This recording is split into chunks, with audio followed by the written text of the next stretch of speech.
다음 달 7일 치러지는 보궐선거의 여야 대진표가 1차로 확정된 가운데 마지막 변수로 남아있는 후보 단일화에 관심이 집중되고 있습니다. 지난해 한국불교의 새로운 수행 문화를 이끌었던 상월선원 자비순례단이 올가을 삼보사찰 순례에 앞서 불보사찰인 영축총림 통도사를 찾아 한국불교의 새로운 미래를 열어가겠다는 의지를 되새겼습니다. 불기 2565년 부처님 오신 날 봉축표어로 희망과 치유의 연등을 밝힙니다가 선정됐습니다. 봉축이는 코로나19로 어려운 사회 속에서 부처님의 자비광명을 담은 등을 밝힘으로써 희망과 치유의 메시지를 전하겠다고 밝혔습니다. 천년고찰 지리산 화엄사의 홍매화와 들매화가 다음 주를 기해 만개할 것으로 예상되는 가운데 매화를 소재로 한 휴대폰 사진 콘테스트가 화엄사에서 열립니다. 불교계 국제구호 NGO 지구촌 공생회가 동남아 캄보디아에서 기존 우물 파기 사업을 정수 시스템이 갖춰진 식수대 건립 사업으로 전환해 안전한 물을 더 많은 이들에게 공급하기로 했습니다.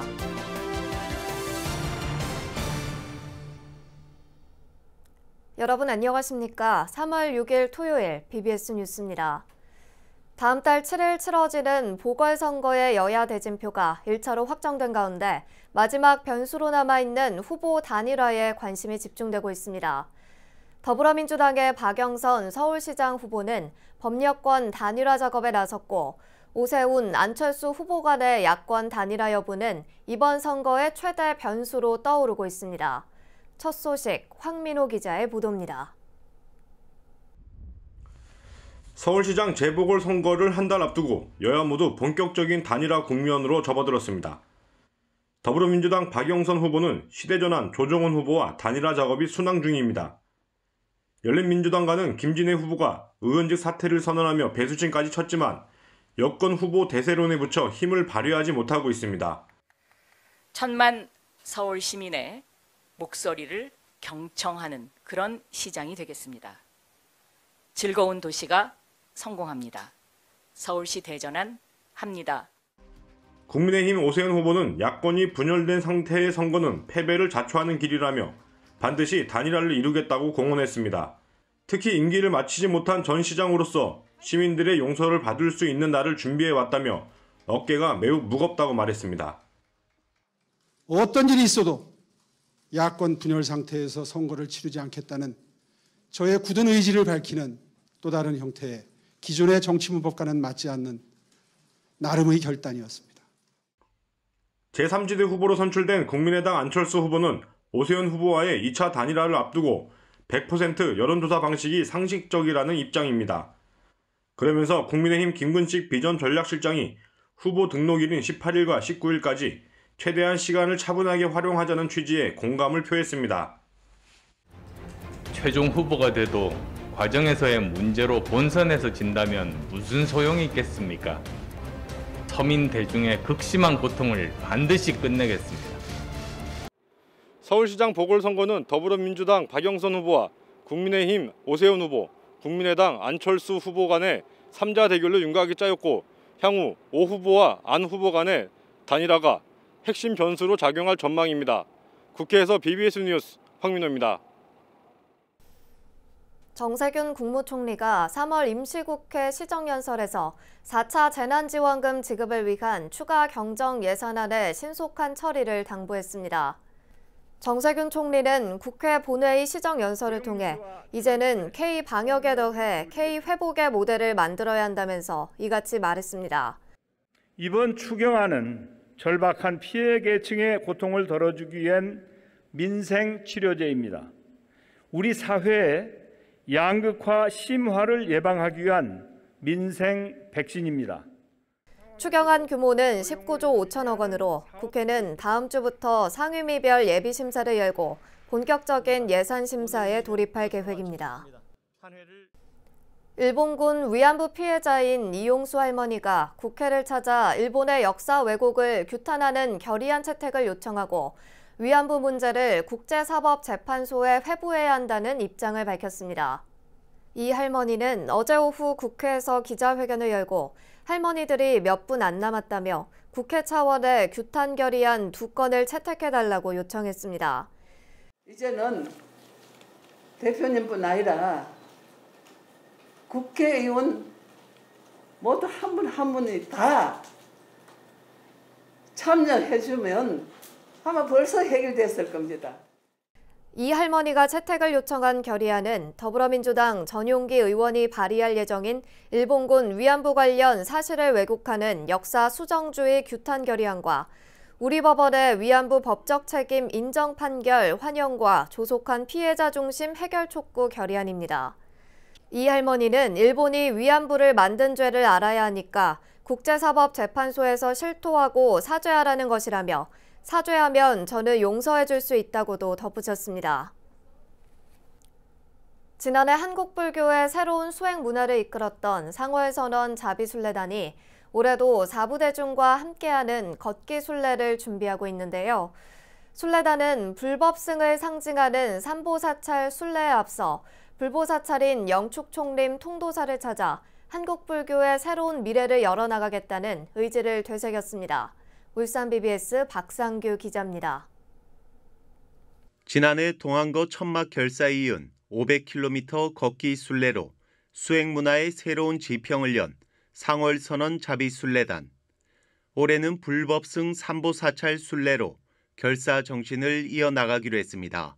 작년에는 이제 동화사에서 봉원사까지 511km를 걸으면서 하루에 30km씩 걸으면서 해양을 원만히 잘 했습니다. 올해는 이제 코로나도 좀 빨리 종식이 되고 극복되기를 또 바라면서 사전 현장 답사에 나선 상월선언 자비순례단은 오는 10월 1일부터 21일까지 우리나라 삼보사찰 순례길에 오르기로 결정했습니다. 수많은 고승을 배출한 승보사찰 송광사를 시작으로 고려 8만 대장경을 봉안한 법보사찰 해인사를 거쳐 석가모니 부처님 진신사리를 모신 불보사찰 통도사에서 회항할 예정입니다. 순례길은 대략 500km로 순례단은 도보 만행 결사를 통해 불교 중흥과 코로나19 조기 종식 등을 발언합니다. 불교가 중흥이 돼야 되겠고 또 국난도 극복돼야 되겠고 또 우리나라뿐만 아니라 전 세계가 평화로워야 되겠다는 그런 큰 틀을 가지고 있습니다만은 이 삼보사찰이 우리 불교뿐만 아니라 우리 국민들 전 세계적으로 정말로 역사와 또 많은 또 그 아름다운 이야기거리들이 있는 것을 또 홍보하는 그런 또 계기도 되지 않겠나 싶습니다.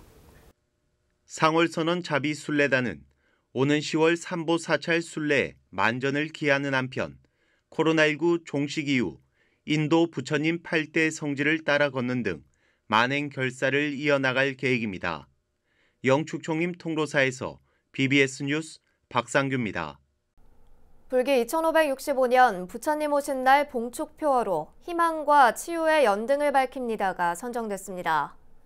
부처님 오신 날 봉축위원회는 올해 봉축표어를 공모한 결과 모두 450건이 접수됐고 희망과 치유의 연등을 밝힙니다를 최종 선정했다고 밝혔습니다. 봉축위는 코로나19로 어려운 사회 속에서 부처님의 자비광명을 담은 등을 밝힘으로써 희망과 치유의 메시지를 전하기 위해 이같이 정했다고 설명했습니다. 또 마음과 세상을 밝히는 연등에는 개개인의 건강과 국난 극복을 발언하는 내용을 담아 따뜻한 희망과 치유의 등을 밝히겠다며 모두 함께 코로나19의 위기를 극복하자고 덧붙였습니다. 추운 겨울을 이겨내고 봄이 왔음을 가장 먼저 알리는 꽃이 바로 매화인데요. 천년고찰 지리산 화엄사의 홍매화와 들매화가 다음 주를 기해 만개할 것으로 예상되는 가운데 때 맞춰 이곳에서 매화를 소재로 한 휴대폰 사진 콘테스트가 열립니다. 광주 BBS 진재훈 기자가 소개합니다. 봄비가 촉촉히 내리는 지리산 화엄사. 빗물을 머금은 꽃망울이 한층 싱그러움을 더하며 봄을 재촉합니다. 수백 년 동안 경내 각황전을 지켜온 홍매화는 각황매로도 불립니다. 경내 암자인 길상암의 수령 450년이 된 야생 매화인 화엄매도 봄채비를 마쳤습니다. 지리산 화엄사가 경내 홍매화와 들매화의 아름다움을 담는 제1회 홍매화 들매화 휴대폰 카메라 사진 콘테스트를 개최합니다. 코로나19로 지친 모든 국민들이 가족과 함께 또 우리 화엄사 도량에서 천년에 대한 문화재도 관람하겠습니다마는 화엄사가 자랑하는 홍매화와 들매화를 같이 즐기면서 또 그 밑에 사진을 찍어서 또 많은 국민들에게 힐링될 수 있는 여건을 만들기 위해서 사진 콘테스트를 시작하게 됐습니다.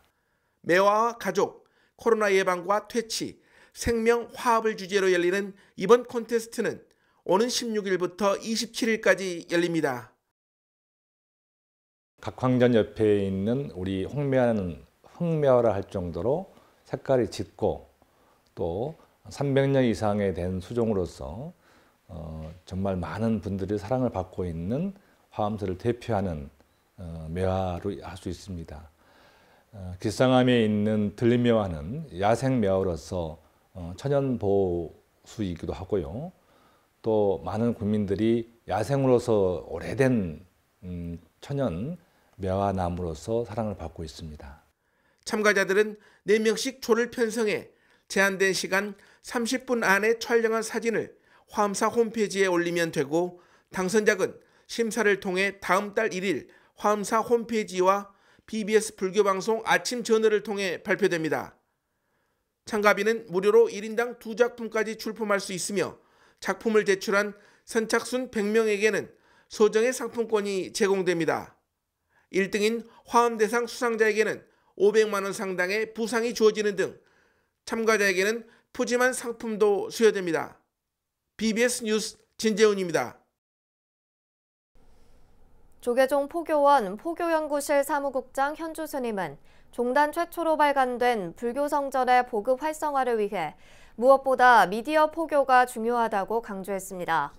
현주 스님은 서울 마포 BBS 불교방송을 방문해 이선재 사장과 만난 자리에서 3년간의 제작 기간을 거쳐 종단의 정체성을 대표하는 불교 성전이 발간됐다며 이같이 말했습니다.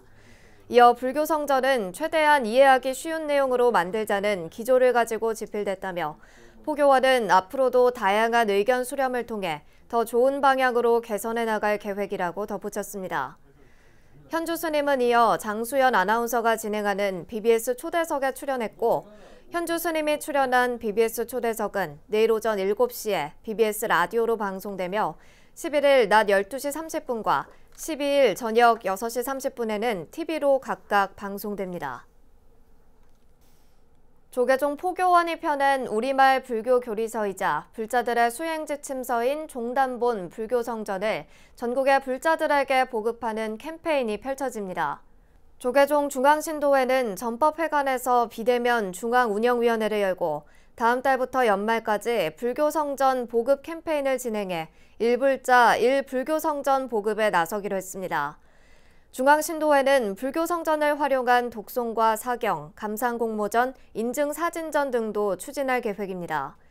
이와 함께 불자 역량 결집과 네트워크 구축을 위한 정보화 사업도 진행하기로 하고 전국 사찰과 불자 경제인들을 조사해 불자 네트워크 모바일 어플리케이션을 개발하기로 했습니다. 불교계 국제구호 NGO 쥐구총 공생회가 동남아 캄보디아에서 기존 우물 파기 사업을 정수 시스템이 갖춰진 식수대 건립 사업으로 전환합니다. 식수대 사업은 건립 비용이 이전보다 많이 들지만 안전한 물을 학교 등 공공장소에서 더 많은 사람들이 마실 수 있습니다. 보도에 홍진호 기자입니다. 지구촌 공생회는 지난해 1월 버부나 보살의 무주상 보시로 캄보디아 앙릴에 중고등학교를 세웠습니다. 본명을 알리지 않아 법명으로 학교명을 지었고 또 다른 곳에 지은 초등학교에는 법명조차 넣지 않았습니다. 큰 대신주한 보살이 오늘 처음 왔어요. 예. 오늘 두 번째 중공식, 2차. 네, 2차 중공식 하는 거예요. 마무리 박수 한번 쳐요. 예. 지난해 11월 무주상보시로 세워진 이곳 앙릴 법운하 중고등학교에 아이들이 마음껏 물을 마실 수 있는 식수대가 건립됐습니다. 빗물을 받아 바이오샌드 필터로 정수된 깨끗하고 안전한 물이 나오고 코로나 시대의 필수인 손 씻기도 이제 수시로 할 수 있습니다. 풍부한 강수량에도 불구하고 비소 등으로 물이 오염돼 정작 마실 물이 부족한 캄보디아에서 학교에 세운 식수대는 마을 주민 모두가 이용할 수 있습니다. 샌드퍼프는 한 마을에 한 100여 명, 짧게는 50여 명 먹었는데 지금은 이제 식수대를 하면은 공공기관이나 학교, 또 중고등학교나 이렇게 했기 때문에 학생들도 뭐 한 300여 명, 적게는 200여 명, 또 마을 사람들도 한 500여 명 최소 뭐 이렇게 잡고 있기 때문에 많게는 1000여 명, 적게는 400~500명. 지구촌 공생회는 지난 2004년부터 2,457기의 우물을 팠는데 이제는 우물이 아니라 식수대 건립으로 사업 자체를 전환했습니다. 초기 건립 비용은 이전 우물보다 4~5배 정도 더 들지만 보다 많은 이들이 학교 등 공공장소에서 더욱 안전한 물을 마실 수 있습니다. 이 때문에 사업 취지에 공감한 이들의 관심과 동참도 이어지고 있습니다. 하나에 700에서 한 1000여만 원 들어가는데 기존에 우물 핸드펌프는 한 200만 원 들어가는데 또 관심 가지고 하는 사람들 벌써 이렇게 전화도 오고 해달라고 한 또 2~3명이 또 연락이 왔습니다. 최근에. 앞으로 이것을 다 홍보돼서 길로 계속 했으면 좋겠습니다. 지구촌 공생회가 제일 먼저 우물 파기를 한 곳에서 이제 생명의 물이 전환기를 맞고 있습니다. BBS 뉴스 홍진호입니다. 코로나19로 인한 정신적 고통 해소와 마음 치유의 수단으로 불교를 기반으로 하는 명상 수행이 주목을 받고 있는데요. 동국대가 유아와 어린이, 다문화 가정 등을 직접 찾아가 명상을 지도하는 프로그램을 선보여 관심을 모으고 있습니다. 다음 달에는 명상의 세계화와 대중화를 위한 제2회 서울국제명상 페스티벌도 열립니다. 전경윤 기자입니다. 눈을 감은 채 깊은 호흡을 내쉬고 다리를 쭉 펴서 편안한 자세를 만들어 봅니다. 가족이 함께 누워 봄 햇살이 몸 구석구석을 따뜻하게 비추는 것을 생각하며 몸과 마음의 안정을 찾습니다. 베트남에서 온 어머니와 두 아들은 조용한 가운데 1분씩 돌아가며 흰 종이 위에 저마다 그림을 그립니다. 그림을 통해 가족의 이야기를 완성해 나가는 동안 서로에 대한 이해와 공감이 이루어지고 심리 치유의 효과도 얻게 됩니다. 아이들과 함께 해보니까 너무 이렇게 아이들이 더 이해해주고 공감하게 되고 그리고 마음이 편해지고 내가 아픈 곳이 어깨에 자주 아픕니다. 그래서 오늘 명상을 해보니까 마음이 편안해지고 동국대가 계층과 세대의 특성에 맞춰 개발한 명상 프로그램을 직접 찾아가서 지도하고 함께하는 행복 배달 명상 서비스를 선보였습니다. 다음 달에 열리는 제2회 서울국제 명상 페스티벌에 앞서 어린이와 유아, 다문화 가정, 코로나19 의료진 등의 마음 치유를 돕기 위해 현장 맞춤형 명상 프로그램을 개발했습니다. 특히 다문화 가정을 위한 명상 프로그램은 편견과 차별 등으로 외로움과 단절감을 느끼는 이들의 아픔을 이해하고 서로 소통하도록 돕는 데 초점을 맞췄습니다. 자기 이해와 가족 간의 믿음, 신뢰, 그리고 정서적 안정이 그리고 마음의 불안한 심리 이런 걸 좀 행복한 마음 전환시킬 수 있도록 조금 더 특화시켜서 만든 그래서 구성된 프로그램이에요. 동국대는 청소년과 대학생, 경찰, 직장인을 위한 찾아가는 명상 프로그램을 진행하는 등 코로나19로 지친 이들의 마음 치유를 돕는 다양한 명상 콘텐츠 개발과 대중화에 앞장설 방침입니다. 앉거나 서거나 걷거나 일반 생활하는 속에서도 명상은 항상 유지될 수 있거든요. 그래서 이 명상을 이런 힘든 시기 때 생활할 수 있다면 정말로 행복한 삶으로 같이 갈 수 있지 않을까. 그리고 이런 힘든 시기에 같이 극복할 수 있는 힘이 되지 않을까 생각을 합니다. 동국대는 이와 함께 오는 4월 9일부터 11일까지 새로운 연결이라는 주제로 제2회 서울국제 명상 페스티벌을 온라인 플랫폼 방식으로 개최합니다. 이번 행사에서는 국내외 명상 전문가들의 주제 발표와 함께 비대면 시대에 언제 어디서나 쉽게 할 수 있는 명상 체험 애플리케이션과 동영상 프로그램들이 선보일 예정입니다. BBS 뉴스 정경윤입니다. 이어서 꼭 짚어봐야 할 공감 뉴스들을 모아봤습니다. 오늘의 알찬 뉴스입니다. 그룹 방탄소년단이 국제음반산업협회가 수여하는 올해의 글로벌 레코딩 아티스트상을 받았습니다. 국제음반산업협회는 2013년부터 전 세계 팝가수와 그룹 등을 대상으로 글로벌 아티스트를 선정하고 있으며 한국을 비롯한 아시아권 가수가 영미권 주류 팝 시장의 스타들을 모두 제치고 글로벌 아티스트 정상에 오른 건 처음입니다. 문화재청이 내년 등재를 목표로 올해 1월 제출한 가야 고분군 세계유산 등재 신청서가 유네스코 세계유산센터의 완성도 검토를 통과했다고 밝혔습니다. 완성도 검토는 접수된 등재 신청서의 형식 요건 만족 여부를 유네스코 세계유산센터가 검토하는 과정으로 이 검토를 통과하면 이후 본격적인 세계유산 등재 심사 절차가 진행됩니다. 국립고궁박물관은 지난해 미국에서 50년 만에 귀환한 조선왕실 대형 병풍 요지연도를 3월 큐레이터 추천 왕실 유물로 정하고 유튜브에서 소개했습니다. 이번에 소개된 요지연도는 미국 한 소장자의 아버지가 50여 년 전 주한미군으로 근무할 당시 구매해 미국으로 가져갔던 것으로 지난해 문화재청이 환수했고 현재 고궁박물관 궁중서화실에서 전시 중입니다. 불기 2565년 부처님 오신 날 봉축표어로 희망과 치유의 연등을 밝힙니다가 선정됐습니다. 코로나19 극복의 염원이 한데 모은 연등의 빛이 세상을 환하게 밝히고 치유와 희망의 에너지가 우리 사회 곳곳으로 확산되기를 두 손 모아 다짐해봅니다. 이상으로 3월 6일 토요일 BBS 뉴스를 마칩니다. 여러분 고맙습니다.